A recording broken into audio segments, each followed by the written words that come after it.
Brought to you by TechnoSpark 20 series smartphones.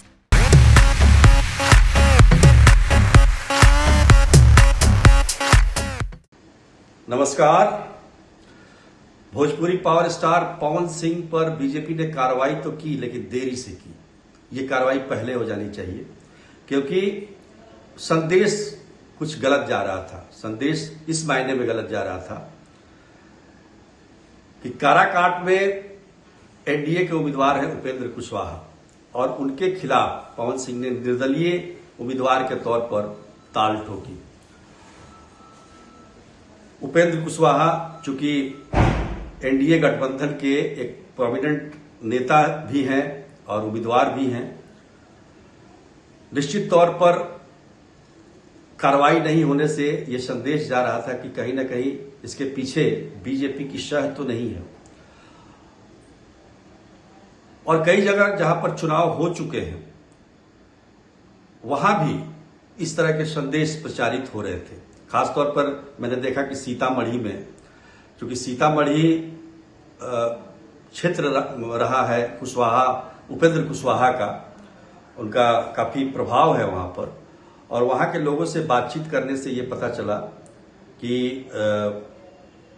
Upendra Kushwaha के खिलाफ जानबूझ कर बीजेपी ने पवन सिंह को मैदान में उतारा है। तो इस प्रकार के संदेश और भी चुनाव क्षेत्र में गए होंगे।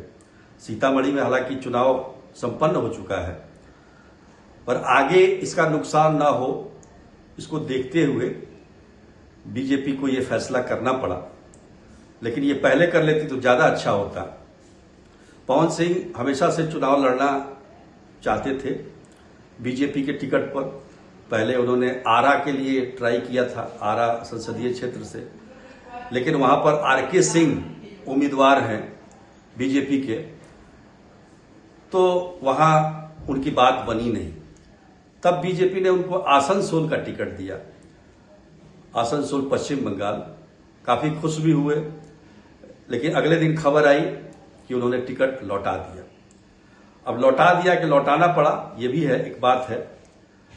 खबर, उसके पीछे की खबर यह है कि जो बाबुल सुप्रियो हैं, जो पहले बीजेपी में हुआ करते थे, केंद्रीय मंत्री और आसनसोल से सांसद, वो अब टीएमसी में हैं। उन्होंने काफी ट्वीट किया, खासतौर पर पवन सिंह के द्वारा महिलाओं पर, खासतौर पर बंगाली महिलाओं पर गाए हुए गाने को लेकर उन्होंने ट्वीट किया था। तब बीजेपी ने उनसे टिकट वापस ले लिया। लेकिन पवन सिंह का यह वादा था कि उनकी मां ने कहा है कि उनको चुनाव लड़ना है तो चुनाव लड़ेंगे ही, और अपने मां के कहने पर उन्होंने काराकाट को चुना। काराकाट हालांकि कुशवाहा बहुल क्षेत्र है, और पिछले 3 बार का हम आकलन करें 2009 से, तो कुशवाहा जाति के ही उम्मीदवार वहां जीतते रहे, चाहे वो महाबली सिंह हो या फिर उपेंद्र कुशवाहा हो। महागठबंधन ने भी अपनी तरफ से राजाराम कुशवाहा को ही उम्मीदवार बनाया है। तो कहने का मतलब यह है कि जब कुशवाहा जाति में आपस में इनकी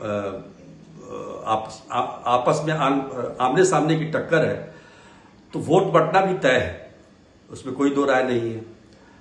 अब राजपूत जाति का राजपूत जाति जो है वो बेस वोट है एक तरह से एनडीए का, उसमें भी बंटवारा हो जाए तो निश्चित तौर पर इसका खामियाजा उपेंद्र कुशवाहा को उठाना पड़ेगा।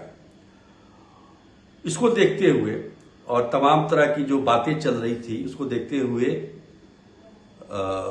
जो शीर्ष नेतृत्व है बीजेपी का, उसने ये फैसला लिया कि पवन सिंह को निष्कासित कर दिया गया है पार्टी से।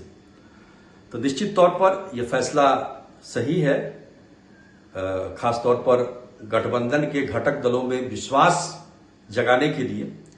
लेकिन यह देरी से लिया गया एक फैसला है। तो आज के लिए इतना ही, तब तक के लिए नमस्कार।